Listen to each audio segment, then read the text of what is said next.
स्वागत है दोस्तों आप सभी का आपके अपने YouTube चैनल जी से जीनियस में।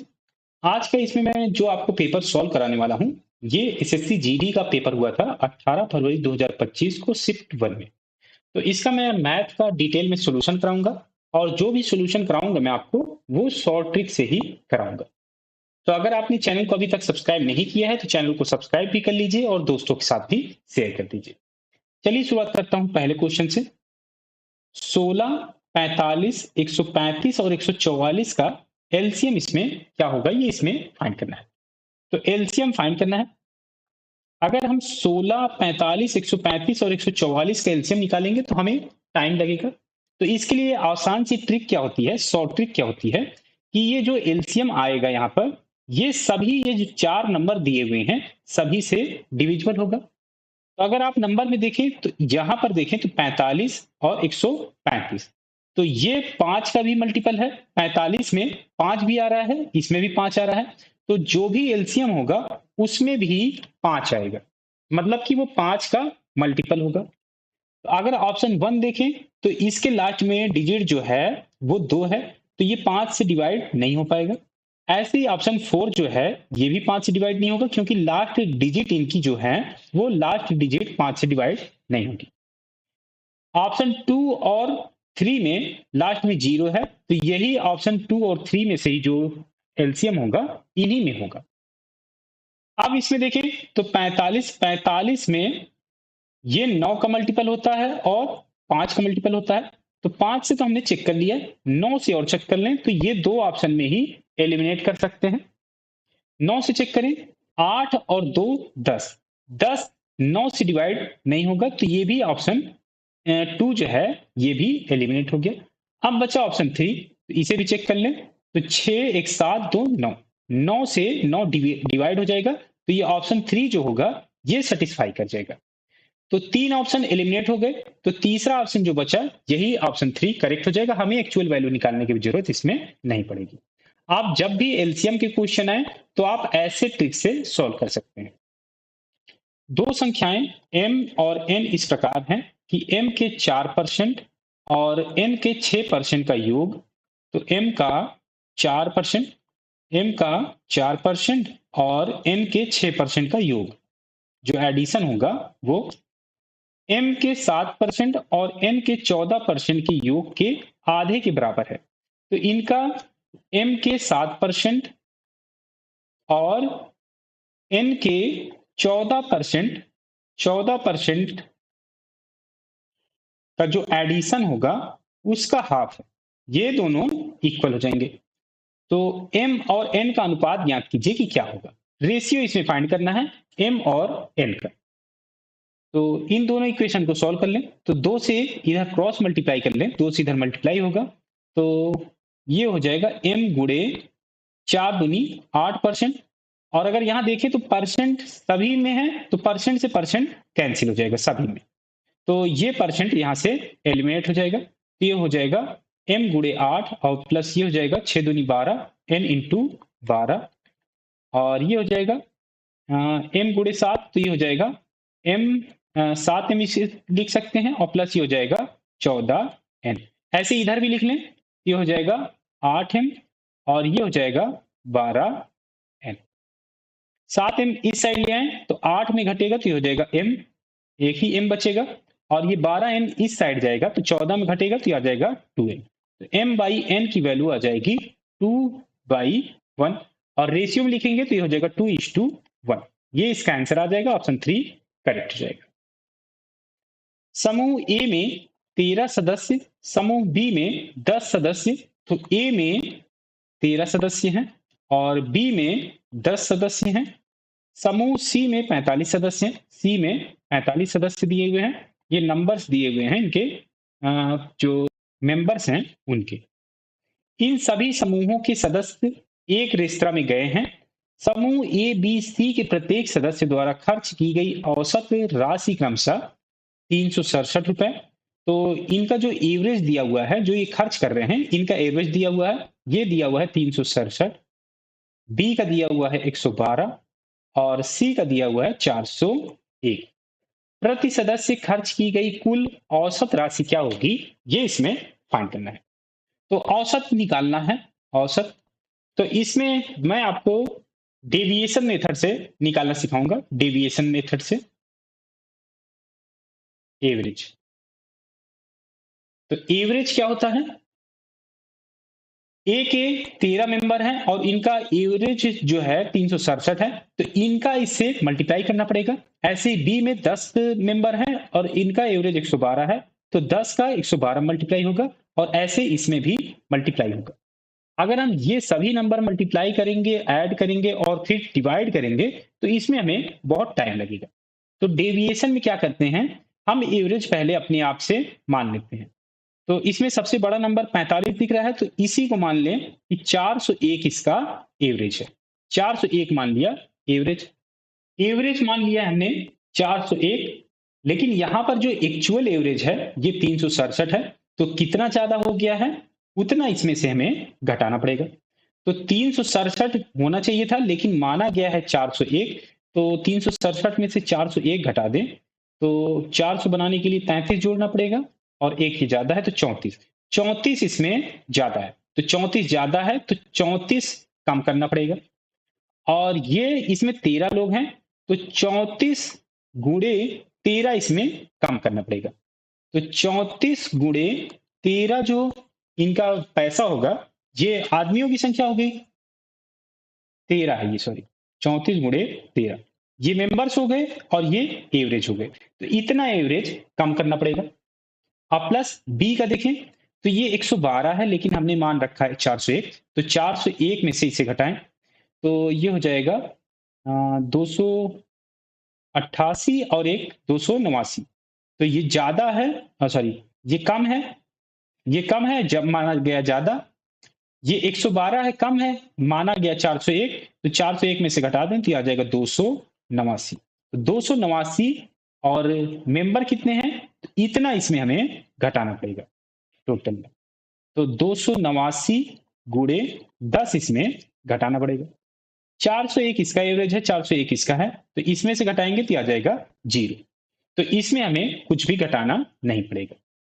अब ये जो हमने माना था, ये 401 जो माना था ये एवरेज था, और ये हो जाएगी वैल्यू, इसे भी एवरेज बनाना पड़ेगा। तो लोग कितने हो जाएंगे, 13 मेंबर ये, 10 ये, 13 10 23, 23 और 45 ये हो जाएगा 68।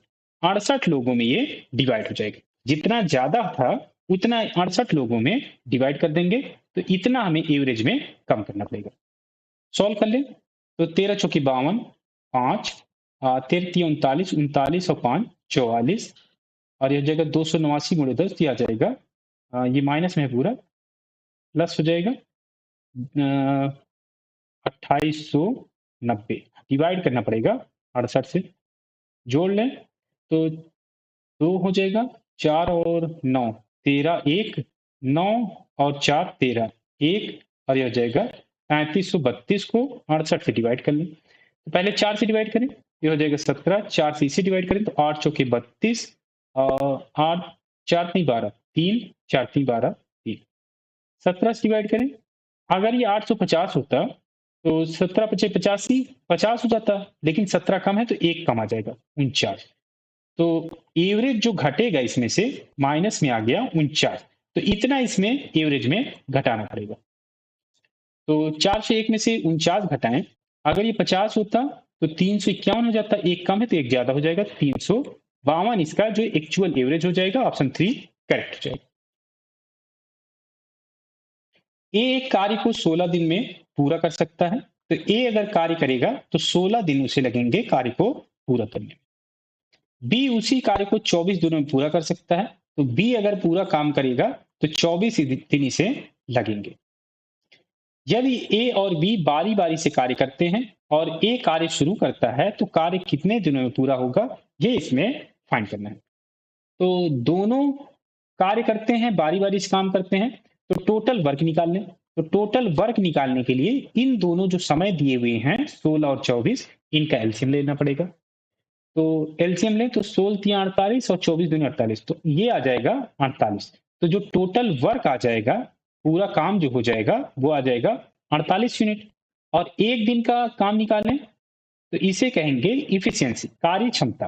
कार्य क्षमता निकालें तो एक दिन का काम निकालना पड़ेगा। तो एक दिन का काम निकालने के लिए 16 दिन में ये 48 काम कर रहा है, तो एक दिन में कितना करेगा? 3 काम। ऐसे ही बी 24 दिन में 48 काम कर रहा है, तो एक दिन में करेगा 2 काम। तो पहले दिन ए करता है फर्स्ट डे, फिर सेकेंड डे में बी करेगा, फिर थर्ड डे में ए करेगा, और फिर ऐसे ही ये रिपीट होती रहेगी साइकिल। तो रिपीट कहां से हो रही है? 2 दिन के बाद। तो 2 दिन का काम हम निकाल लें। तो 2 दिन का काम निकालें। ए करेगा पहले दिन 3 काम करेगा, और बी काम करेगा पहले दिन दूसरे दिन 2 काम करेगा, क्योंकि एक दिन में ये बी जो है 2 काम कर रहा है। तो 2 दिन का काम निकाल लें। तो 2 दिन में काम जो कंप्लीट होगा ये हो जाएगा, 2 दिन में 5 यूनिट काम कंप्लीट होता है। टोटल काम हमें करना कितना है? 48। तो ऐसा क्या मल्टीप्लाई कर दें कि 48 के करीब पहुंच जाए? तो 9 से मल्टीप्लाई कर सकते हैं। 9 पचे 45, और 9 से इधर मल्टीप्लाई किया है तो 9 से इधर भी मल्टीप्लाई करना पड़ेगा। तो ये हो जाएगा 18 दिन। तो 18 दिन में काम कंप्लीट हो जाएगा 45 यूनिट काम कंप्लीट हो जाएगा।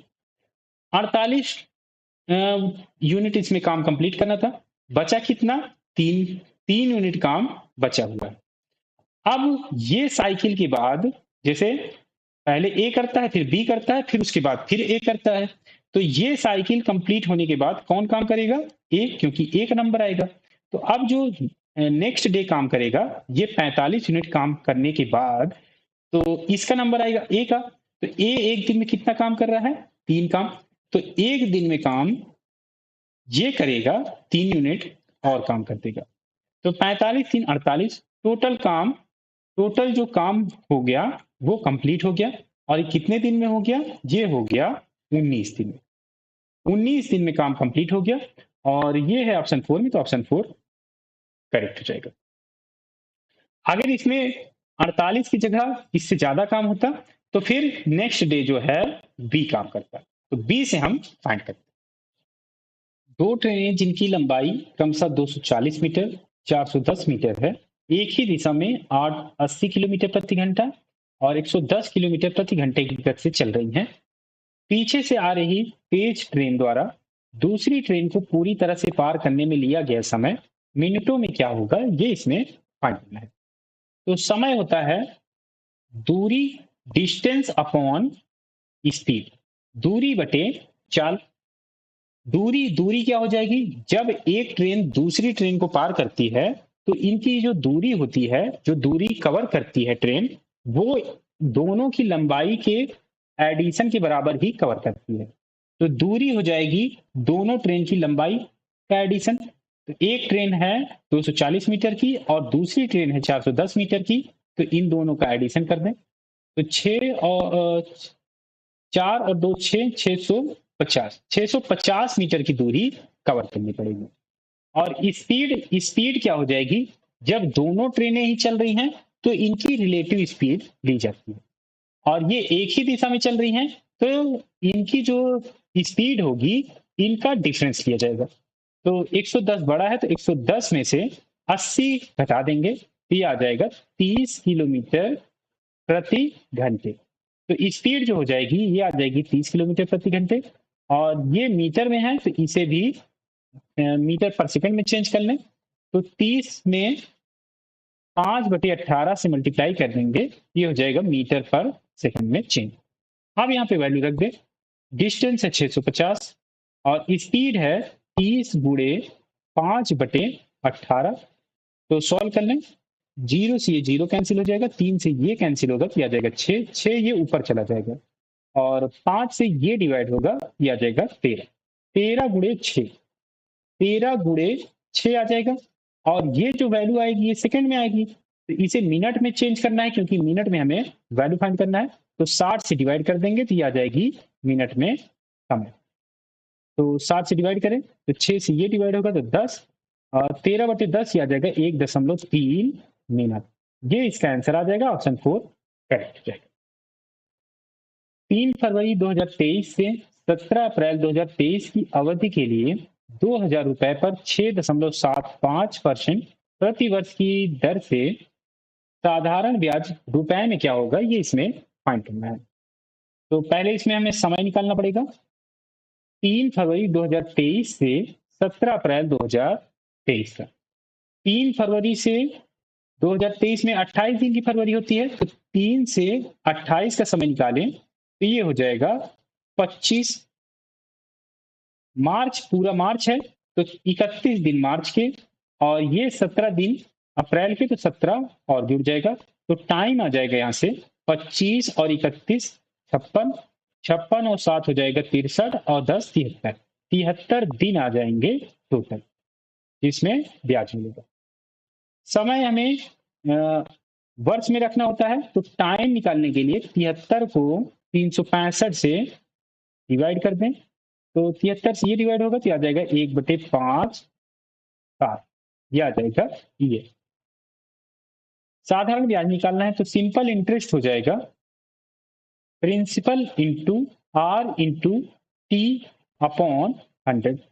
प्रिंसिपल मूलधन, आर है जो ब्याज दर लग रहा है 6.75, ये हो जाएगा, और टी हमने निकाल लिया है समय, तो इसमें वैल्यू रख दें। तो मूलधन है 2000, आर इंटरेस्ट रेट है 6.75, टाइम है 1/5, 1/5, और 100 से पहले मल्टीप्लाई है तो 100 से ये नीचे मल्टीप्लाई हो गया।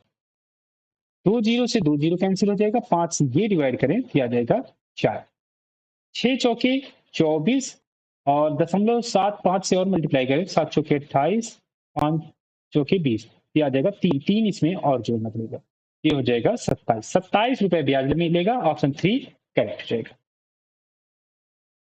आशा ने 2160 में एक मिक्सर खरीदा और उसे 1998 में बेच दिया। हानि प्रतिशत ज्ञात कीजिए कि क्या होगी। कॉस्ट प्राइस निकालें क्योंकि खरीदा जा रहा है, तो कॉस्ट प्राइस इसमें दिया हुआ है 2160, बेचा जा रहा है 1998 में, तो सेलिंग प्राइस हो जाएगा, इसका जो विक्रय मूल्य हो जाएगा ये हो जाएगा 1998। बेचा जा रहा है 1998 में, खरीदा गया है 2160 में से, तो हानि होगी, हानि कितनी होगी, लॉस वो निकाल लें। तो 2160 में से 1998 घटाएं तो 0 में से 10 में से 8 जाएगा तो आ जाएगा 2, और ये बचा 5, 15 में से 9 जाएगा तो 6, 20 में 19 जाएगा तो आ जाएगा 1, 162 रुपए इसमें हानि हो गई। परसेंटेज में फाइंड करना है, तो 162 को कॉस्ट प्राइस से डिवाइड कर दें, तो 2160 से डिवाइड करना पड़ेगा, और 100 से मल्टीप्लाई कर देंगे तो आ जाएगा परसेंटेज में वैल्यू। 0 से 0 कैंसिल हो जाएगा, 6 से इसे हम और डिवाइड कर सकते हैं, 6 से डिवाइड करें तो 6 दूनी 12, और 7 छंग यानी 27, और 6 से इसे डिवाइड करें तो आ जाएगा 36, 9 से और डिवाइड कर सकते हैं तो आ जाएगा 3, और ये आ जाएगा 4। अब यहाँ बचा 3 और 10, 3 गुणे 10 ये आ जाएगा 30, 30/4, तो ये हो जाएगा 7 चौके 28, 7.5% इसका आंसर आ जाएगा। ऑप्शन 2 करेक्ट हो जाएगा। एक घनाकार जलकुंड की क्षमता 62,000 लीटर है।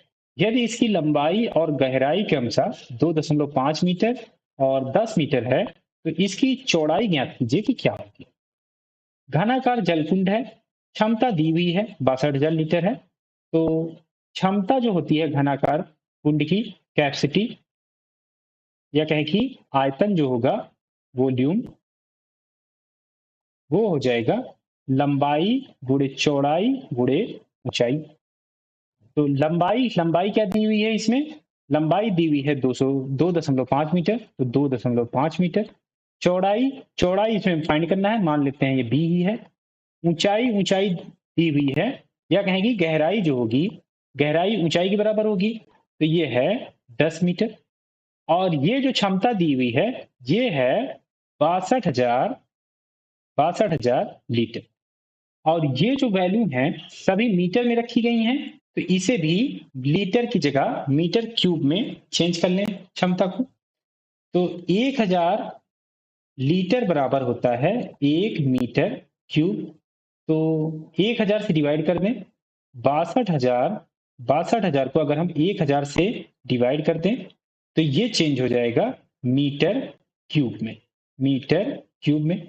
1000 से ये 1000 कैंसिल हो जाएगा, तो ये आ जाएगा 62 मीटर क्यूब। तो ये हम इसके इक्वल रख सकते हैं, 62 इसके इक्वल रख दें, क्योंकि यही इसका क्षमता हो जाएगी।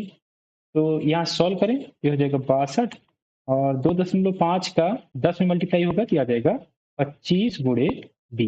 बी की वैल्यू निकाल लें, तो 62 बटे 25। अब इसे सोल्व करें, 25 दूनी 50, यहाँ बचा 12, दशमलव लगाएं तो 120, 25 चौके 100 और ये बचा 12 20 और फिर जीरो आएगा तो 200, 25 अट्ठे 200, 2.48 और ये हो जाएगा मीटर। ऑप्शन 4 इसमें करेक्ट है। यदि किसी भिन्न के अंश को 10% घटा दिया जाए और हर को 15% बढ़ा दिया जाए तो नए भिन्न का मान 2/5 हो जाता है। मूल भिन्न क्या है, ये इसमें फाइंड करना है। मूल भिन्न फाइंड करना है। मान लेते हैं जो भिन्न है ये है x/y, क्योंकि अंश और हर में चेंजेस किए जाते हैं तो इनको x/y के फॉर्म में मान लें। अंश को 10% घटाया जाता है तो x में 10% घटा दें, तो 10% घटाएंगे तो 100 में 10 घटेगा तो 90 और परसेंट में है 100 से डिवाइड।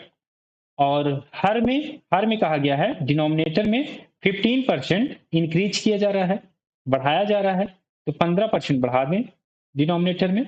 y में 15 बढ़ाएं, 15% बढ़ाएं तो 100 में 15 बढ़ेगा तो 115 और परसेंट में 100 से डिवाइड। और ये में चेंजेस करने के बाद इसका जो मान हो जाता है ये हो जाता है 2/5 के। तो सॉल्व कर लें, 100 से ये 100 कैंसिल हो जाएगा, 5 से इसे डिवाइड करें तो ये हो जाएगा 18 और 5 से इसे डिवाइड करें तो ये आ जाएगा 23। 2 से इसे हम डिवाइड कर सकते हैं तो ये आ जाएगा 9। अब इसे हम सॉल्व कर लें, x into 9 upon y into 23, तो ये हो जाएगा 1/5। x और y की वैल्यू हमें चाहिए क्योंकि हमें मूल भिन्न फाइंड करना है। x अपॉन y की वैल्यू निकाल लें तो 23 इधर चला जाएगा, 9 नीचे मल्टीप्लाई हो जाएगा, तो ये हो जाएगा 23/9 बचे 45। तो जो भिन्न हमें फाइंड करना था ये आ गया 23/45, ऑप्शन 2 करेक्ट हो जाएगा। एक दुकान में इलेक्ट्रॉनिक घड़ी का अंकित मूल्य 25,960 है और इस पर 20% की छूट उपलब्ध है। यदि कोई ग्राहक इस घड़ी को दुकान से खरीदता है उसे रुपए में कितना भुगतान करना होगा, ये इसमें फाइंड करना है। मार्क प्राइस दिया हुआ है 25,960 और इस पर 20% की छूट उपलब्ध है, तो 20% की छूट निकालने पर जो भी वैल्यू बचेगी वही वही ग्राहक को पे करनी होगी। 20% इसमें कम कर दें तो 100 में 20 कम होगा तो 80% में 100 से डिवाइड, 20 से डिवाइड कर सकते हैं तो आ जाएगा 4 और ये हो जाएगा 5। 5 से इसे डिवाइड करें, 5 एकम 5 और 19 × 95 और ये आ जाएगा 2। अगर इसका मल्टीप्लाई करें तो ये हो जाएगा 5192 गुणे 4, 4 दूनी 8, यूनिट डिजिट में तो 8 आएगा। और ऑप्शन में देखें तो केवल वैल्यू जो है ऑप्शन 3 में जो है जिसके लास्ट डिजिट में केवल 8 है, तो यही ऑप्शन 3 करेक्ट हो जाएगा, हमें एग्जैक्ट वैल्यू निकालने की जरूरत नहीं पड़ेगी। पेट्रोल की कीमत 70% की वृद्धि होती है, इसकी खपत में कितने प्रतिशत की कमी की जानी चाहिए ताकि इस पर होने वाला खर्च केवल 19% ही बढ़े। न तो खपत दिया हुआ है न तो कीमत दी हुई है। मान लेते हैं जो कीमत है प्रति लीटर कीमत है पेट्रोल की, जो रेट है ये है 100 रुपए प्रति लीटर और जो खपत हो रही है कंजप्शन खपत हो रही है ये हो रही है 100 लीटर। ये रुपए पर लीटर में है और ये कंजप्शन जो मान लिया ये लीटर में है। कह रहा है कि 70% की वृद्धि हो जाती है उसकी कीमत में, जो रेट है 70% की वृद्धि हो रही है। तो अब जो रेट हो जा रहा है, पहले हमने 100 माना था तो अब ये हो जाएगी 170। कह रहा है इसकी खपत में कितने प्रतिशत की कमी की जानी चाहिए। कंजप्शन इसमें हमें फाइंड करना है। मान लेते हैं अब हो जाती है x, ताकि इस पर होने वाला खर्च केवल 19% ही बढ़े। पहले खर्च कितना था 100 गुणे 100, इतना खर्च था, 19% इसमें बढ़ाना है तो 19% इसको बढ़ा दें तो 119/100 हो जाएगा। 100 से ये 100 कैंसिल हो जाएगा, तो ये आ जाएगा 100 गुणे 119। तो जो इसमें खर्च करना है पेट्रोल की कीमत में, पेट्रोल पर जो खर्च करना है ये होना चाहिए इसके बराबर। और रेट हमें पता है 170 है। कंजप्शन हमने मान लिया कि अब जो कंजप्शन है वो x है, तो ये इक्वल हो जाएगा 100 गुणे 119 के। सॉल्व कर लें तो 0 से ये 0 कैंसिल हो जाएगा, 17 से इसे डिवाइड करें, 17 सत्ते 119 दिया जाएगा 7। तो x की वैल्यू हो जाएगी 10 गुणे 7 दिया जाएगा 70। पहले कंजप्शन था 100 लीटर, अब कंजप्शन बचा 70 लीटर, तो कितनी कमी आ गई 30 लीटर की। 100 हमने माना था, तो यही हो जाएगा इसका परसेंट, तो 30% की कमी आ जाएगी, ऑप्शन 2 करेक्ट हो जाएगा। एक वृत्ताकार ट्रैक पर एक बिंदु से 4 धावक एक साथ दौड़ शुरू करते हैं। एक चक्कर पूरा करने में उन्हें क्रमशः 280 सेकंड, 350 सेकंड, 420 सेकंड और 560 सेकंड लगते हैं, तो कितने समय के बाद वे पहली बार आरंभिक बिंदु पर मिलते हैं। तो 3 अलग-अलग समय दिए हुए हैं, 280 सेकंड, 350 सेकंड, 420 सेकंड और 560 सेकंड ये दिए हुए हैं, और वो कितने समय के बाद पहली बार आरंभिक बिंदु पर मिलते हैं। तो इसका आपको लेना पड़ेगा एलसीएम। एलसीएम फाइंड करना पड़ेगा। 4 नंबर है, तो एलसीएम के लिए मैंने आपको क्या बताया, पहले क्वेश्चन में मैंने आपको बताया था शॉर्ट ट्रिक कि एलसीएम ऐसा नंबर होता है जो सभी नंबरों से डिवाइड होना चाहिए, सभी नंबरों से। तो 280 से भी होना चाहिए, 350 से भी होना चाहिए, 420 से भी होना चाहिए और 56 से भी होना चाहिए।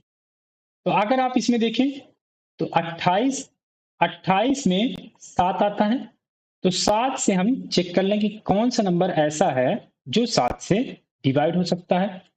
तो 7 से डिवाइड करके देखें सभी ऑप्शंस को, तो 7 सत्ते 49, 30, 7 से ये 5200 तो नहीं होगा, क्योंकि 52 नहीं हो रहा, तो 5200 भी नहीं होगा। पहला ऑप्शन एलिमिनेट हो गया। ऑप्शन 2 चेक करें तो 7 पचे 35, 100 ये भी नहीं होगा, क्योंकि 7 से 3600 डिवाइड नहीं होगा। ऑप्शन 3 चेक करें, 7 त्रिक 21, 300, 7 चौके 28, ये 2400 भी नहीं होगा। केवल ऑप्शन बचा 4, 7 से इसे डिवाइड करें तो 12 सते 84, ये पूरा का पूरा जो है वो डिवाइड हो जाएगा। तो यही केवल ऑप्शन 4 है जो 7 से डिवाइड हो रहा है। तो हमें इसमें भी एक्चुअल वैल्यू निकालने की जरूरत नहीं पड़ी, हमने केवल डिविजिबिलिटी रूल से ही ऑप्शन 4 करेक्ट कर दिया। एक प्रयोग में पानी का अपवर्तनांक 1.35, 1.29, 1.32, 1.36 पाया गया। पानी का औसत अपवर्तनांक क्या है, ये इसमें फाइंड करना है, एवरेज फाइंड करना है। और 4 छोटे छोटे नंबर हैं, तो इन्हें डायरेक्ट ऐड कर लें। तो इन्हें ऐड करें, दशमलव की इग्नोर करके पहले ऐड कर लें। 36, 32 हो जाएगा 68, 68 और 35 ये हो जाएगा 103, 103 और 29, 103 और 29 हो जाएगा 132। और एक एक इसमें और है, मतलब 100 इसमें और ऐड होगा, तो 132 और 400 532। दशमलव इग्नोर किया था, 2 अंक के पहले दशमलव है, तो यहाँ पे लग जाएगा दशमलव। 5.32 ये आ जाएगा इसका एडिशन। 4 नंबर है तो 4 से डिवाइड। सॉल्व कर लें तो 4 एकम 4, यहाँ बचा 1.3, तो दशमलव लगाएंगे, 4 3 12, 4 3 12, 1.33 इसका आंसर आ जाएगा, ऑप्शन 2 करेक्ट हो जाएगा। मनोज के पास 1230 रुपए थे, उसने इसे अपने बेटों आनंद और अनिल में बांट दिया। तो मनोज के पास 1230 रुपए थे, इसे बांट दिया आनंद और अनिल में। उन्हें 5% वार्षिक चक्रवृद्धि ब्याज पर निवेश करने को कहा है। देखा गया कि आनंद और अनिल को क्रमशः 12 और 13 वर्षों के बाद, आनंद को 12 वर्ष के बाद और अनिल को 13 वर्ष के बाद समान राशि प्राप्त हुई। मनोज ने अनिल को कितनी राशि दी है, ये इसमें फाइंड करना है। इसकी मैं आपको शॉर्ट ट्रिक बताता हूं। शॉर्ट ट्रिक, चक्रवृद्धि ब्याज के ऐसे क्वेश्चन में जब बंटवारा किया जा रहा होगा दो बेटों में, तो उनका जो रेशियो होगा, जो उनका पैसा बांटा जाएगा, उनका रेशियो हो जाएगा बड़े और छोटे का जो रेशियो हो जाएगा वो हो जाएगा 1+r/100 की होल पावर डेल्टा टी। इसमें डेल्टा टी क्या है? डेल्टा टी ये है इन्वेस्टमेंट का इन्वेस्टमेंट इन्वेस्टमेंट का डिफरेंस टाइम डिफरेंस टाइम। ये जैसे 12 साल के लिए इन्वेस्ट कर रहा है और ये 13 साल के लिए इन्वेस्ट कर रहा है, तो इनका जो अंतर होगा वो हो जाएगा डेल्टा टी। तो इसमें 13 और 12 में अगर हम डिफरेंस देखें तो 1 साल का रहा है, तो डेल्टा टी की वैल्यू हो जाएगी 1। और आर आर है जो इसमें ब्याज दर दी हुई है ये। तो बड़ा इसमें कौन होगा? आनंद, क्योंकि ये 12 साल के लिए इन्वेस्ट कर रहा है और बराबर राशि पा रहा है, तो आनंद को ज्यादा वैल्यू मिलेगी। तो बड़ा इसमें आनंद है। तो बड़े को अगर हम मान लें कि आनंद को ए एन से लिख लें और अनिल को ए से लिख लें, तो इनका जो रेशियो हो जाएगा वो हो जाएगा 1+r की वैल्यू 5% दिया हुआ है, 100 से डिवाइड है ये। 5 से इसे डिवाइड करें तो ये हो जाएगा 1 और ये हो जाएगा 20। 20 से कम 20 और 1 21, तो ये हो जाएगा इक्वल में 21/20। तो अनिल और आनंद सॉरी आनंद और अनिल का जो रेशियो हो जाएगा पैसों का, वो आ जाएगा 21/20 के रेशियो में। फाइंड करना है अनिल का। तो अनिल पाता है 20 रुपए, टोटल कितने में से? 21 और 20, ये हो जाएगा 41 में। तो अनिल पाएगा जो, तो 20 भाग पाएगा 41 भाग में से, और टोटल जो वैल्यू है ये है 1230। तो सॉल्व करें तो 41 से इसे डिवाइड करें तो आ जाएगा 30। 30 गुणे 20 हो जाएगा 600। तो अनिल को मिलेंगे 600 रुपए। ऑप्शन 1 करेक्ट जाएगा। दो संख्याओं का एलसीएम और एचसीएफ क्रमशः 54 और 9 है। यदि उनमें से एक संख्या 18 है तो दूसरी संख्या ज्ञात कीजिए कि क्या होगी। इसका डायरेक्ट फार्मूला होता है एलसीएम गुणे एचसीएफ होता है पहली संख्या गुणे दूसरी संख्या। एलसीएम 54 है, एचसीएफ 9 है और पहली संख्या इसमें दिया हुआ है कि 18 है, तो दूसरी संख्या मान लेते हैं बी है, तो बी की वैल्यू हम निकाल सकते हैं यहाँ से। तो 18 से इधर डिवाइड करें तो आ जाएगा 3, 9 त्रिक 27। तो दूसरी जो संख्या होगी ये होगी 27। ऑप्शन 3 करेक्ट जाएगा। यदि समान ब्याज दर पर 2 वर्षों में साधारण ब्याज 42 और चक्रवृद्धि ब्याज 45 हो तो मूलधन क्या होगा, ये फाइंड करना है। ये बहुत ही इंपॉर्टेंट क्वेश्चन है, तो इसकी आप ट्रिक जरूर सीखिए। साधारण ब्याज दिया हुआ है कि 42 है 2 वर्ष का, और चक्रवृद्धि ब्याज दिया हुआ है 2 वर्ष का 45 है। मूलधन इसमें फाइंड करना है। मान लेते हैं मूलधन x है। चक्रवृद्धि ब्याज जो पहले साल के लिए होता है वो होता है साधारण ब्याज के बराबर। तो 2 साल का साधारण ब्याज 42 है, तो 1 साल का साधारण ब्याज निकाल लें। 1 साल का निकालें तो 42 को 2 से डिवाइड करना पड़ेगा, ये आ जाएगा 21। और ये जो साधारण ब्याज आया 1 साल का, ये हो जाएगा कंपाउंड इंटरेस्ट पहले साल का। तो पहले साल का जो कंपाउंड इंटरेस्ट होगा वो होगा 21 रुपए, जो साधारण ब्याज के बराबर लगेगा। तो अगर x पर ब्याज मिलेगा पहले साल में तो वो मिलेगा 21 रुपए। दूसरे साल में क्या होता है, x पर तो जो ब्याज मिलता है और साथ ही साथ ये जो 21 रुपए ब्याज मिला है पहले साल में, तो 21 रुपए पर भी अलग से ब्याज मिलता है दूसरे साल के लिए। तो अगर x पर ब्याज निकालेंगे तो 21 रुपए ही आएगा। x पर अगर हम ब्याज निकालेंगे साधारण ब्याज सॉरी कंपाउंड इंटरेस्ट, तो 21 रुपए आएगा। लेकिन जो ये 21 रुपए है इस पर भी तो ब्याज लगेगा, वो कितना लगेगा? तो टोटल दिया हुआ है 2 साल का 45, 21 रुपए ये है, 21 रुपए ये है, तो बचा कितना? 21 21 42, 3 रुपए बचा है। तो ये जो 3 रुपए पर ब्याज लगेगा, ये सॉरी 21 रुपए पर जो ब्याज लगेगा वो लगेगा 3 रुपए। तो 21 और 3 रुपए दूसरे साल के लिए ब्याज लगेगा। 3 रुपए ब्याज मिल रहा है 21 रुपए के कारण। ये जो ब्याज 3 रुपए का ब्याज मिल रहा है, 3 रुपए का जो ब्याज मिल रहा है ये 21 रुपए के कारण मिल रहा है। तो 1 रुपए के लिए निकालें तो 3 से डिवाइड कर लें, तो 1 रुपए का ब्याज मिलेगा 7 रुपए के कारण।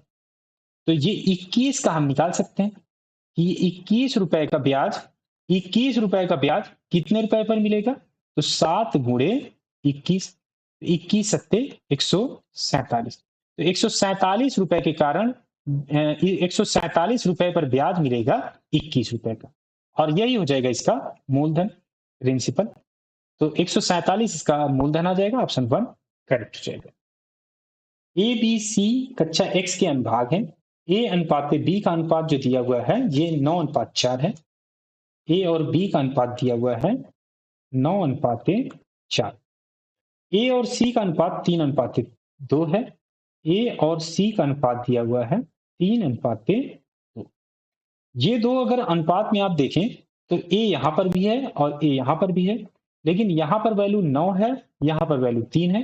तो ये वैल्यू जो 3 है इसको 9 बनाना पड़ेगा दोनों को इक्वल करने के लिए। तो इसमें 3 से मल्टीप्लाई कर दें पूरे में, तो ये जो वैल्यू हो जाएगी अनुपात में ये हो जाएगी 9:6। तो ए बी और सी का अनुपात अब निकाल सकते हैं। ए की वैल्यू 9 है, यहां भी 9 है और यहां भी 9 है। बी की वैल्यू 4 है, यहाँ 4, और सी की वैल्यू, अब इस 9 के साथ हम देख रहे हैं तो सी की वैल्यू 6 है, ये आ जाएगी 6। ये आ जाएगा इसका अनुपात। अगर ऑप्शन में देखें तो ये अनुपात तो कहीं पर है ही नहीं चारों ऑप्शन में, तो इसे हमें बनाना पड़ेगा। अगर हम पहला ऑप्शन देखें तो 12 बनाने के लिए इसमें क्या मल्टीप्लाई करना पड़ेगा? तो 4/3 का मल्टीप्लाई करना पड़ेगा। तो 4 9 36, 3 से डिवाइड करेंगे तो 12, और इसमें मल्टीप्लाई करें तो 4 चौके 16, 16/3, 16/3 यहाँ पर तो आया ही नहीं, तो ये ऑप्शन तो इनकरेक्ट हो गया। ऑप्शन 2 चेक करें, तो ऑप्शन 2 को बनाने के लिए इसमें ऐसा क्या मल्टीप्लाई करते हैं कि 27 आ जाए, तो इसमें मल्टीप्लाई करना पड़ेगा 3 से। सभी में 3 से मल्टीप्लाई करें, 9 त्रिक 27, 4 3 12 और 6 त्रिक 18। यहाँ पर एक मिसिंग है, ये 1 यहाँ पर और होगा, तो ये आ जाएगा ऑप्शन 2 में, तो ऑप्शन 2 करेक्ट हो जाएगा। 400 सेब 1240 रुपए प्रति 100 के भाव से खरीदे गए। तो कॉस्ट प्राइस हम निकाल लें। 400 सेब जो है 1240 रुपए प्रति 100 के भाव से खरीदे गए। तो 400 सेब खरीदे जा रहे हैं, इनका रेट जो है 1240 प्रति 100, तो 100 से डिवाइड कर देंगे तो एक की कीमत आ जाएगी। तो टोटल वैल्यू हो जाएगी, 2 जीरो से 2 जीरो कैंसिल हो जाएगा, 4 0 0, 4 चौके 16, एक 12 चौके 48 और एक 49, 900 सॉरी 4960 हो जाएगा। लाभ दिया हुआ है कि 840 हो रहा है, प्रॉफिट जो है ये है 840। तो फाइंड क्या करना है? प्रति दर्जन सेबों का विक्रय मूल्य, सेलिंग प्राइस इसमें फाइंड करना है, और वो भी निकालना है प्रति दर्जन। तो टोटल पहले कॉस्ट निकाल लें, तो 840 इसमें जोड़ दें, तो हो जाएगा 0 6 4 10 1, 10 8 18, और ये हो जाएगा 5800 रुपए। ये 400 सेबों की कीमत आएगी, तो 400 से डिवाइड कर देंगे तो ये आ जाएगी एक की कीमत। 12 सेब की वैल्यू में फाइंड करना है, तो 12 से मल्टीप्लाई कर दें, तो 12 सेब की कीमत आ जाएगी जो कि एक दर्जन की कीमत हो जाएगी। 2 जीरो से 2 जीरो, 4 से ये डिवाइड करें तो आ जाएगा 3, 5 ये 15, 8 एक 24, तो हो जाएगा 174 रुपए इसका आंसर आ जाएगा, ऑप्शन 3 करेक्ट हो जाएगा। मूल्यांकन करना है, ये वैल्यू फाइंड करना है, तो इसमें बॉड मास लगेगा, बॉड मास ब्रैकेट, ब्रैकेट तो है लेकिन ये केवल माइनस साइन शो करने के लिए है, तो ब्रैकेट तो इसमें सॉल्व नहीं होगा। पहले ऑफ है यानी डिवीजन, तो पहले डिवीजन सॉल्व करें, तो पहले ये सॉल्व करना पड़ेगा, ये डिवीजन यहाँ पर है, तो -60 को डिवाइड करना है -12 से, माइनस से माइनस कैंसिल हो जाएगा, 12 से ये डिवाइड करें तो ये आ जाएगा 5, ये हो जाएगा -9, और इसकी वैल्यू आ गई 5, माइनस पहले ही है तो -5 हो जाएगा, और ये देखें तो -4 गुणित 9 तो हो जाएगा -36, तो सभी माइनस में है तो जुड़ जाएंगे, 36 5 41, 41 और 9 50, -50 इसका आंसर आ जाएगा, ऑप्शन 3 करेक्ट हो जाएगा। एक और वैल्यू दिया हुआ है, ये बॉड मास का इसमें भी लगेगा ब्रैकेट, तो इसमें ब्रैकेट पहले सॉल्व होगा। ब्रैकेट है, 3 ब्रैकेट हैं, तीनों अलग अलग टाइप के ब्रैकेट हैं, तो सबसे पहले सॉल्व होता है स्मॉल ब्रैकेट, तो स्मॉल ब्रैकेट यहाँ पर है, 19 माइनस 12 ये आ जाएगा 7, इसकी वैल्यू आ जाएगी 7। और एक ब्रैकेट यहाँ पर है, 17 गुणे 10 ये हो जाएगा 170, ये हो जाएगा 170 गुणे ब्रैकेट 8 डिवाइड में 8 और 7/7 ये हो जाएगा गुणे में 1। एक ही ब्रैकेट बचा तो पहले इसे सॉल्व कर लें। तो इसको सॉल्व करने के लिए पहले हमें सॉल्व करना पड़ेगा डिवीजन। 8/8 ये हो जाएगा 1, इसकी वैल्यू आ जाएगी 1, 1 गुणे 1 तो हो जाएगी 1 और 1 पूरे की वैल्यू आ गई तो 1 गुणे 170 ये हो जाएगा 170। 170 इसका आंसर आ जाएगा, ऑप्शन 4 करेक्ट हो जाएगा। तो इसमें आए हुए सभी क्वेश्चन मैंने आपको करा दिए हैं। अगर ये वीडियो आपको अच्छी लगी हो तो लाइक करिए, दोस्तों के साथ शेयर करिए, चैनल को सब्सक्राइब जरूर कर लीजिए, क्योंकि मैं ऐसी वीडियो लाता रहूंगा जो आपके लिए बेनिफिट हो। तो मिलते हैं एक नए वीडियो के साथ, तब तक आप ऐसे ही क्वेश्चंस की प्रैक्टिस करिए और किसी भी क्वेश्चन में कोई डाउट है, कुछ और पूछना है तो आप कमेंट करके जरूर पूछिएगा।